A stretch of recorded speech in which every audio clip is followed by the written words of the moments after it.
El universo inexplicable. Misterios sin resolver. Misterios de la historia de la ciencia.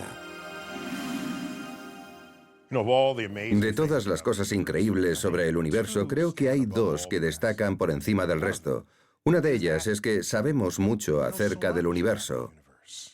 Pero la otra es que aún hay muchísimo más por descubrir.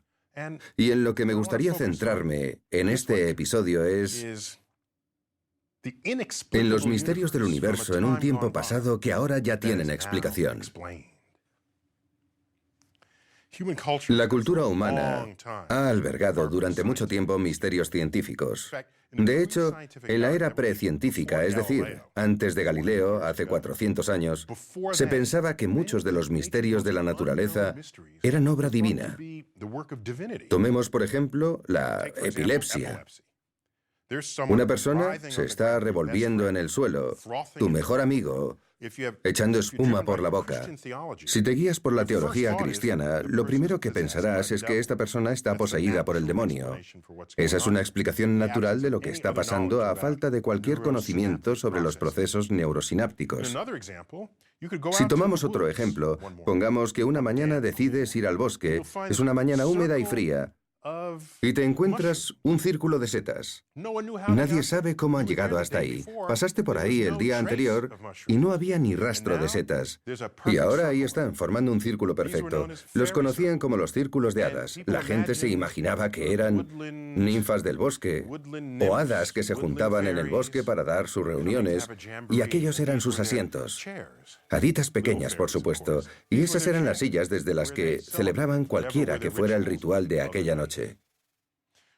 Más tarde aprenderíamos que, por supuesto, las setas no solo son entidades orgánicas. De hecho, una espora puede generar muchas setas.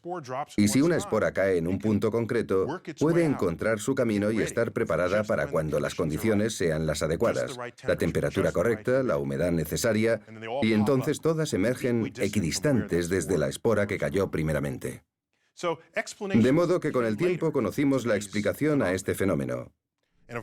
Y por supuesto, la epilepsia es el resultado de un fallo aleatorio en el cerebro, un fallo incontrolado que te deja indefenso cuando el cerebro actúa erradamente. Así que lo que hemos descubierto es que todo empezó a cambiar cuando surgieron los experimentos. Si echamos la vista atrás a la época de Aristóteles, la gente pensaba que podías sentarte en una silla y pensar sobre el universo. No tenías que salir al mundo y experimentar. Bastaba con pensar. Aristóteles supuso que las cosas pesadas caían antes que las ligeras. Sí, por supuesto, una piedra cae antes que una pluma. La pluma se encuentra con la resistencia del aire en su camino descendente, pero si cogemos una piedra pesada y una ligera, caerán juntas a la misma velocidad. Aristóteles, en cambio, dijo que la pesada caería más rápido que la piedra ligera en proporción a su peso, y esto es completamente falso. Y harían falta otros 1500 años para que Galileo demostrara lo contrario. Llevó a cabo el experimento de tirar dos bolas desde un lateral de la torre inclinada de Pisa y ambas cayeron exactamente a la misma velocidad, alcanzando el suelo al mismo tiempo. Obviamente, eso también sucedería con una pluma y una piedra. Tan solo hay que extraer el aire del lugar en que se lleve a cabo el experimento. De hecho, eso ya se hizo una vez, ese mismo experimento sobre la superficie lunar. Así que lo que quiero hacer en este programa es centrarme en los numerosos y asombrosos ejemplos de los grandes misterios que perturbaron a los mayores pensadores de cada época, pero que al final se resolvieron. Éter luminífero. Hubo un único gran misterio científico en el siglo XIX que inquietó a las grandes mentes de ese periodo. Y con lo que estaba relacionado se hallaba en el núcleo de nuestro propio entendimiento del espacio en sí. ¿De qué se trataba? Bueno, sabemos que las ondas requieren un medio material por el que propagarse. Y el mejor y más común ejemplo es la onda de sonido. El sonido viaja a través del aire, pero si quitas el aire, no se puede propagar. Quizás hayas recordado ese experimento. Puede que lo llevaras a cabo en tu clase de ciencias del instituto. Tenemos una campana sonando, pero si la metemos dentro de una urna de cristal, conforme va acabándose el aire, el sonido de la campana es cada vez más y más débil. Llega un punto en el que no se oye nada en absoluto. Pero aún la ves tañir. Esa es la prueba de que el sonido no puede viajar a través del vacío que acabas de crear. Bien, si la luz es una onda, entonces requerirá algún canal por el que viajar. Aquí está el problema. El espacio es el vacío, y sabemos que la luz nos llega desde ese espacio libre. La luna está en el espacio, el sol está en el espacio, las estrellas están en el espacio. Y hay un vacío entre nosotros. Por lo tanto, se llegó a la hipótesis de que no hay aire en el espacio, pero tiene que haber algo, alguna sustancia, algún medio por el que la luz pueda propagarse. Y le dimos un nombre. Con nosotros, me refiero a mis antepasados científicos, le dimos un nombre. Se le llamó éter. El éter. Tenía que haber alguna forma de medirlo, y dos científicos dieron con ello. Fue a finales del siglo XIX cuando el físico Albert Michelson y el químico Edward Morley, dos científicos estadounidenses, se reunieron, colaboraron y perfeccionaron un nuevo tipo de herramienta que llamarían interferómetro, un instrumento especial que permitía medir, con gran precisión, distancias y velocidades. Y así, en 1887, se llevó a cabo lo que se conocería como el experimento de Michelson-Morley. Esto es lo que hicieron. Dijeron, bueno, aquí está la Tierra. Vamos a medir la velocidad de la luz con el movimiento de la Tierra alrededor del Sol. Después, mediremos la velocidad de la luz frente al movimiento de la Tierra alrededor del Sol. Y si existe el éter, entonces seríamos capaces de demostrar que la luz se añade al movimiento de la Tierra. Y si medimos esa velocidad, conseguiremos la velocidad de la luz más la velocidad de la Tierra.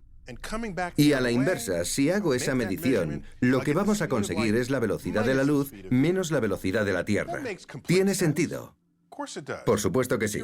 Si vas montado en un tren, porque en aquel entonces habría sido un tren, no un coche, que va a 50 kilómetros por hora y lanzas algo hacia adelante a 16 kilómetros por hora, se suman, porque el objeto está en movimiento. 50 más 16, 66 kilómetros por hora con relación al suelo. Ahora, al contrario, si lo lanzamos hacia la parte de atrás del tren, la velocidad será de 50 menos 16, 34 kilómetros por hora en relación con el suelo. Es así de simple. Eso es lo que intentaban demostrar con la velocidad de la luz. Tras la realización de este experimento, lo que encontraron fue que la velocidad de la luz era la misma sin importar dónde se realizara la medición. Y esto fue sorprendente. Fue el mayor resultado nulo que se haya dado para un experimento científico. Un resultado nulo se da cuando esperas encontrar algún tipo de medida y no la encuentras. Por lo general, esos experimentos no son interesantes, pero este fue el experimento nulo más interesante jamás realizado. Y entonces, ¿qué hacemos? Todo el mundo sabía que tenía que haber un éter. Y entonces hubo dos chicos que dijeron, de acuerdo, podemos resolverlo. Uno de ellos era Lorentz y el otro Fitzgerald. Así que se reunieron y dijeron, ya sabemos lo que está pasando porque tiene que haber éter. Las herramientas de medición se han contraído en la dirección del movimiento. Se han contraído físicamente para hacernos creer que es la misma velocidad de la luz. Debe de ser eso. Vamos a analizarlo. Tan empeñados estaban en la existencia del éter, el éter, ese concepto tradicional de que una onda requiere un medio, que ni siquiera consideraron la posibilidad de que no existiera el éter. Prefirieron afirmar que algo extraño le pasaba a sus aparatos de medición. Intentaban rescatar la hipótesis del éter estacionario. Ahora, ya sabemos que los materiales físicos no pueden contraerse físicamente por sí solos. Ese no es su comportamiento natural, no es su naturaleza. Lo que aprenderíamos más tarde, no unos pocos años más tarde, es que, de hecho, la luz no necesita un medio por el que propagarse. Es una onda que se autopropaga. Una combinación de una onda eléctrica y una onda magnética. Fue una revelación asombrosa en esa época. Adiós al éter. ¿Y qué es entonces lo que nos permite reconocer que la velocidad de la luz es constante? Albert Einstein al rescate. 1905. La teoría de la relatividad especial.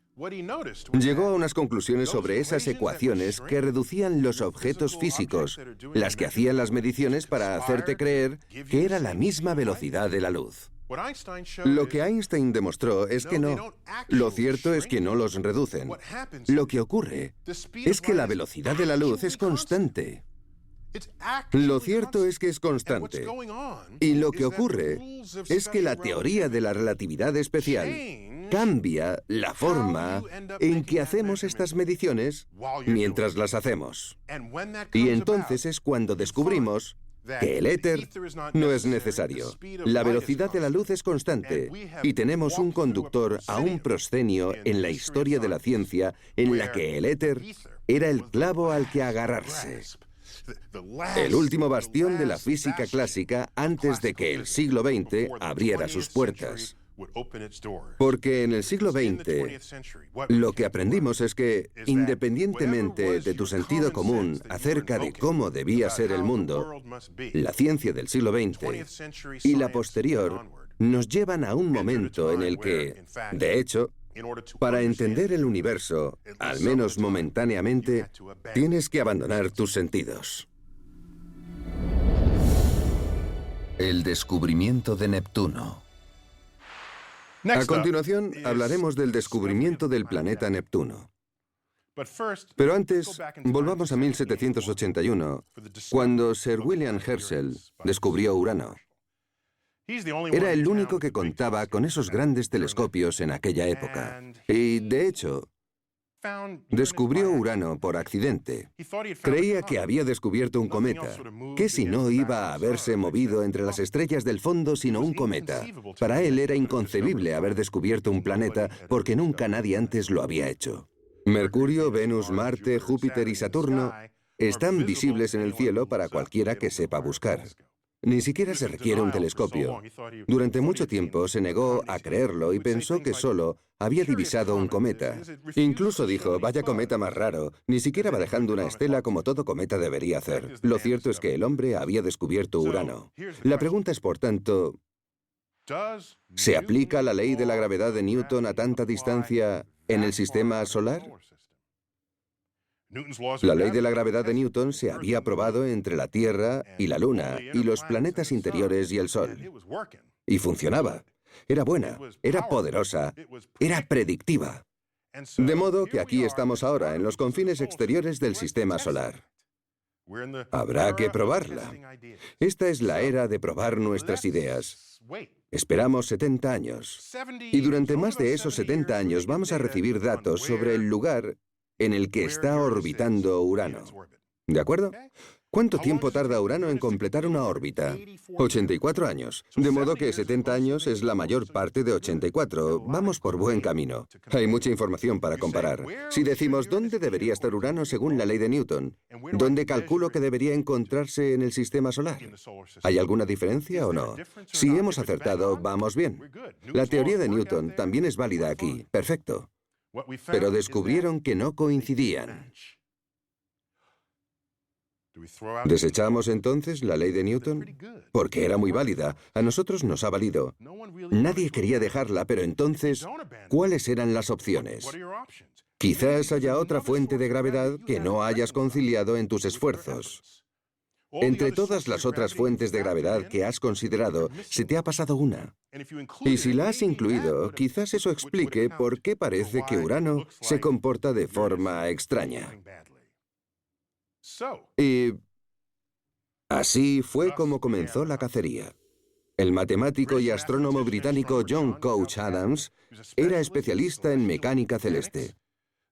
Estas son la física y las matemáticas encargadas del movimiento de los cuerpos en el sistema solar. Y un matemático francés, Urbain Jean-Joseph Le Verrier, hizo exactamente lo mismo. Y es un asunto complicado porque normalmente tendríamos en cuenta las leyes de Newton diciendo aquí hay un cuerpo, aquí hay otro, vamos a calcular la fuerza entre ellos. Esto es diferente. Aquí tenemos la fuerza entre ellos, pero hay un cuerpo y no sabemos dónde está o cuál es la masa del mismo. Así que es un problema de inversión con las leyes de Newton. Hay que calcularlo todo al contrario de lo que estamos acostumbrados, y eso requiere páginas y páginas de datos y cálculos para que salga bien. Así que cada uno de estos brillantes matemáticos predijo dónde y cuándo se debía buscar el objeto perturbador que había ahí fuera. Casualmente, Leverrier era amigo de Johann Gottfried Gall del Observatorio de Berlín. Era astrónomo allí. Leverrier le ayudó, le dijo, aquí es donde debes buscar, y en este momento es cuando debes buscar. Johann Gall miró dónde y cuándo Leverrier debía buscarlo. Y con tan solo un grado de la posición prevista, encontró un nuevo planeta. El planeta que se conocería como Neptuno. Este hallazgo supuso un triunfo para los matemáticos y las leyes de la física. Este no era un caso en el que se usaba el pasado para predecir cuál sería el siguiente acontecimiento, como había sucedido con las caras de la luna o los eclipses u otros fenómenos en los que había datos suficientes sobre lo que había ocurrido anteriormente. Este era un caso sin precedentes. Se predijo un planeta y se descubrió simplemente gracias a las leyes de la física y entendiendo el funcionamiento de la naturaleza. Esto moldearía las expectativas de todos los descubrimientos posteriores en el sistema solar, porque la ley de Newton era aplicable. Y después aplicaríamos esas mismas leyes en la órbita de Mercurio.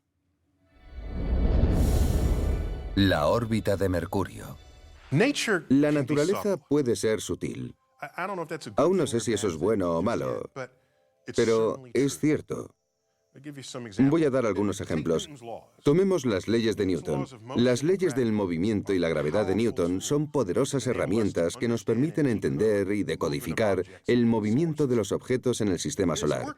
Y han funcionado en cada uno de los casos en que las hemos aplicado. ¿Por qué no ser arrogantes y pensar que también funcionarían incluso en lugares que aún tenemos que imaginar? Estos métodos y herramientas fortalecen nuestra capacidad de entender los objetos en el sistema solar. De acuerdo. Todos coincidimos en eso. Las leyes de Newton son buenas. Son positivas. Pero veamos qué sucedió. A través de los siglos, una programación cuidadosa del movimiento de Mercurio alrededor del Sol, que es el planeta más interior, orbita en una elipse. Resulta que se da una precesión de la elipse alrededor del Sol. Conocemos este dato. Eso no es noticia, ¿verdad? Mientras que Mercurio orbita, todo el movimiento de precesión de la elipse es muy ligero. Bien. Vamos bien. Resulta que cuando se calcula la rapidez de dicha precesión y luego se observa lo rápido que se da, esos dos números no coinciden. Difieren el uno del otro, para los expertos en ángulos, exactamente en 43 arcos segundos por siglo.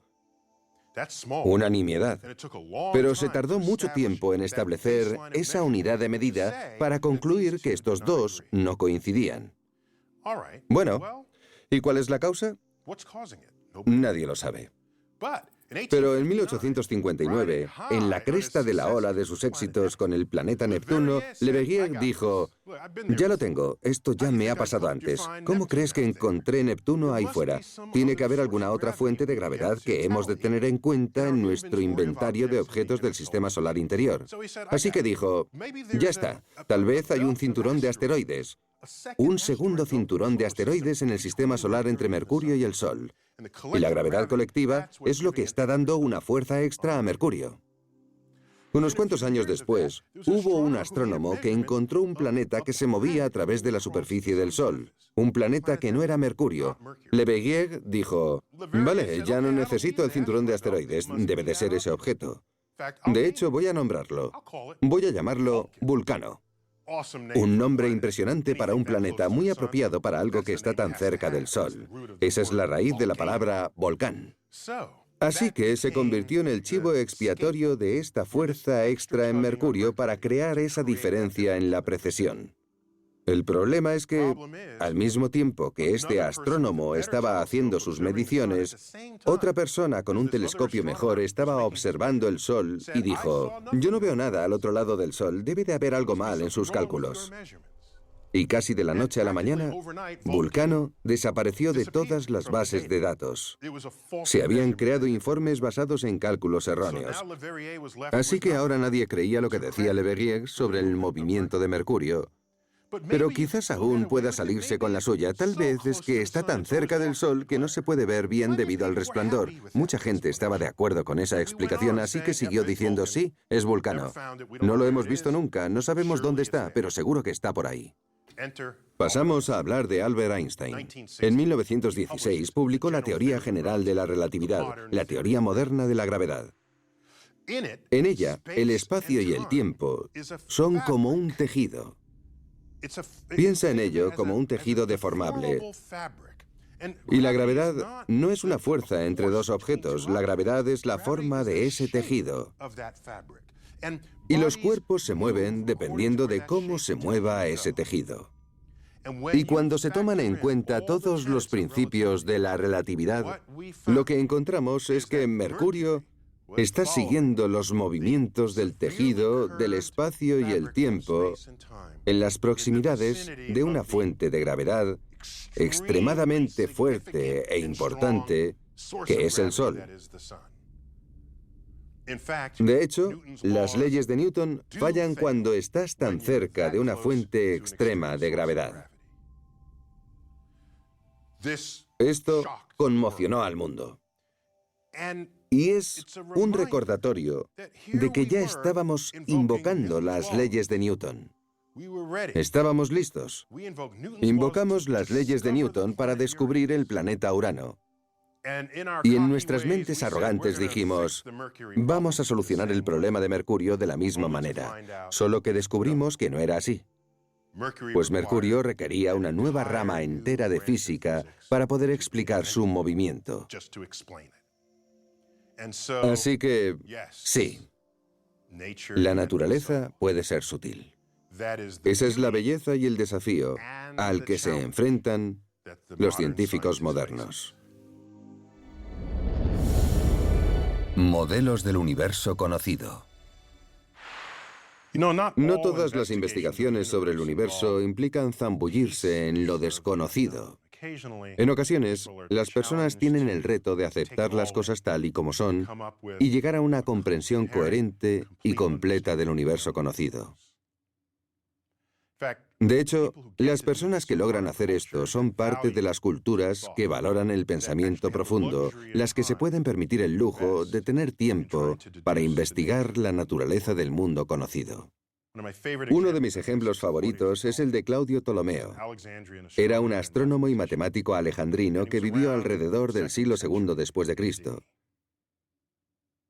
A Ptolomeo se le ocurrió una explicación coherente y completa del universo conocido y lo puso todo en un libro llamado Almagesto. Almagesto significa el más grande en árabe. Un nombre acertado, a mi parecer. Sin embargo, sus ideas eran erróneas. Él decía que la Tierra era el centro del universo conocido. Ese es el modelo geocéntrico del cosmos y... si lo pensamos fríamente, tiene sentido, pues todo parece girar alrededor de la Tierra. ¿Acaso sientes que la Tierra se mueve bajo tus pies? No. Así que su teoría le pareció de lo más coherente a todo el mundo. Pero en el fondo creo que aún sentía que le faltaba algo a esa teoría. Porque estudió los movimientos de los planetas en el cielo nocturno, cómo se ralentizan, se detienen y luego vuelven hacia atrás. Llámale retrógrado, pero era un movimiento muy difícil de explicar. En el margen de su obra más importante, escribió mi cita favorita de todos los tiempos. Dijo: «Cuando mi mente sigue los movimientos oscilantes de los cuerpos celestes, mis pies ya no pisan la tierra, sino que me encuentro al lado del mismo Zeus y tomo mi ración de ambrosía». Ese era Claudio Ptolomeo, hablando de lo que él pensaba que era el universo, pero era humilde en su ignorancia porque, en el fondo, en esa cita, creo que está reconociendo que no acababa de comprender en lo que consistía el universo. ¿Por qué si no iba a hablar de comer ambrosía al lado de Zeus? En fin, pasaron 1400 años en los que la gente simplemente aceptó el modelo geocéntrico del universo. Estamos hablando de una época en la que no entendían mucho de eso de experimentar con las ideas. Así que pasaron 1400 años hasta que Nicolás Copérnico, en 1543, propuso en su lecho de muerte el modelo heliocéntrico del universo. No estaba conforme con los huecos que encontraba en las teorías de Ptolomeo. ¿De qué otra manera explicas que los planetas se muevan hacia adelante y hacia detrás una y otra vez? Ptolomeo propuso un sistema de órbitas múltiples sobre otras órbitas llamado epiciclo. Las cosas orbitaban en el espacio alrededor de nada en concreto. De hecho, el movimiento orbital del mundo aún no estaba definido del todo. Lo único que sabía era que los planetas se movían en órbitas. Entonces Copérnico dijo que había una manera más sencilla de explicarlo. Pensó, ¿por qué no ponemos el Sol en medio del universo conocido? Si hacemos eso, la Tierra se convierte en uno de los planetas. Pero eso era herejía, así que Copérnico esperó a estar en su lecho de muerte para publicarlo, sabiendo lo que le pasaría de haberlo dicho antes en esa época en Europa. En el siglo XVI no trataban demasiado bien a los herejes, pero a él no podrían matarle porque ya estaría muerto. Así que en su lecho de muerte publicó el modelo heliocéntrico del universo. Era fundamentalmente correcto, a excepción de que él describió las órbitas como círculos perfectos. Tuvieron que pasar años hasta descartar esa teoría. Pero lo importante es que el mundo aceptó una teoría que, aunque era errónea, tenía sentido. Equivocada, pero tenía sentido. Eso significa algo, y es que no todo lo que tiene sentido en la vida es lo correcto.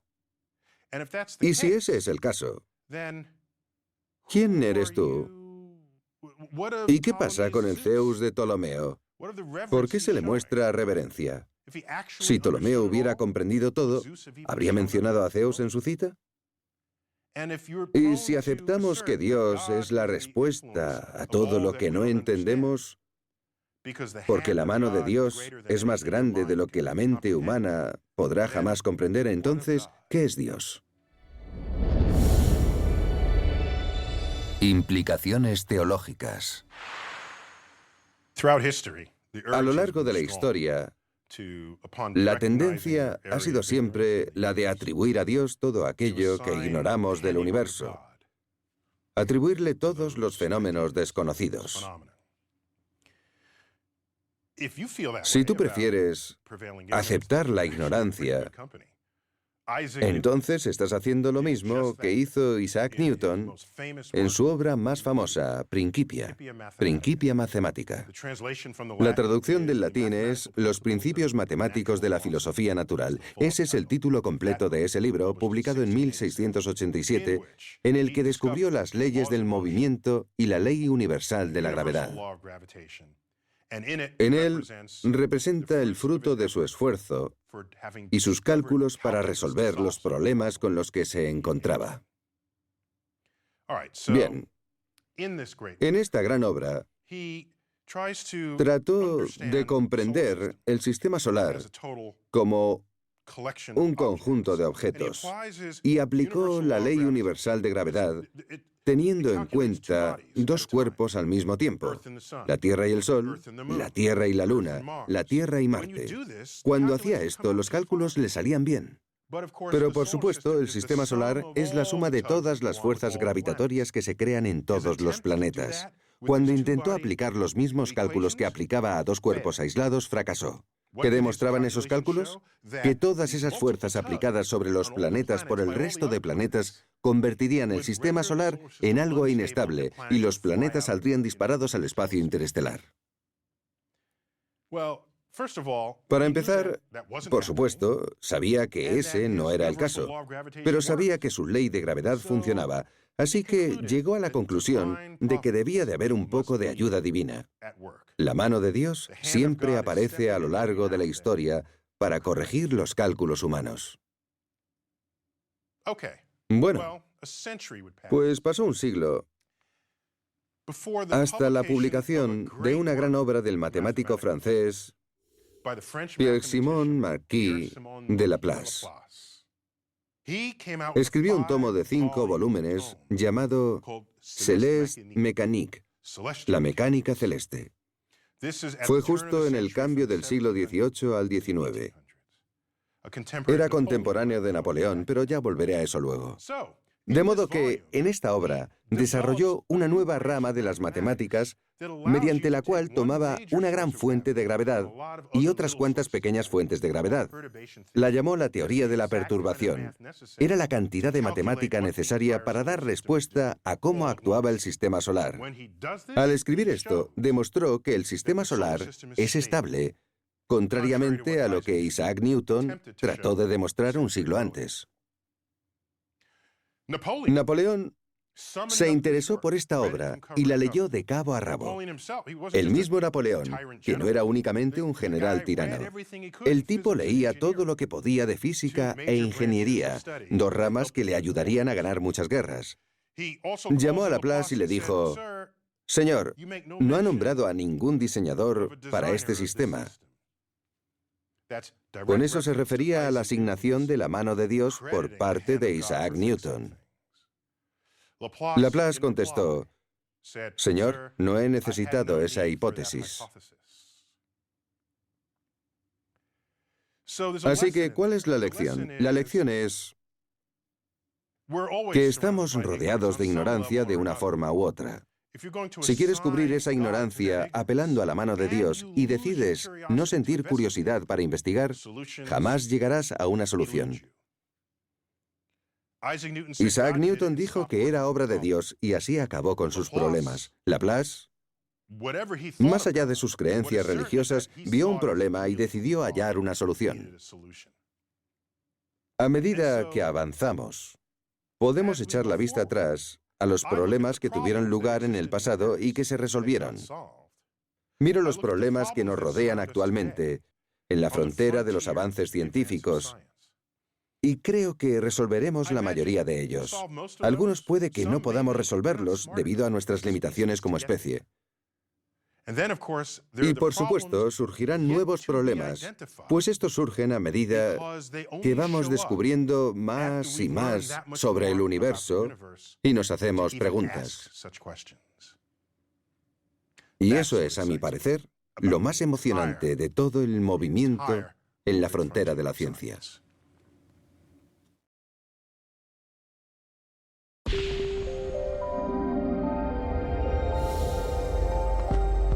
El universo inexplicable.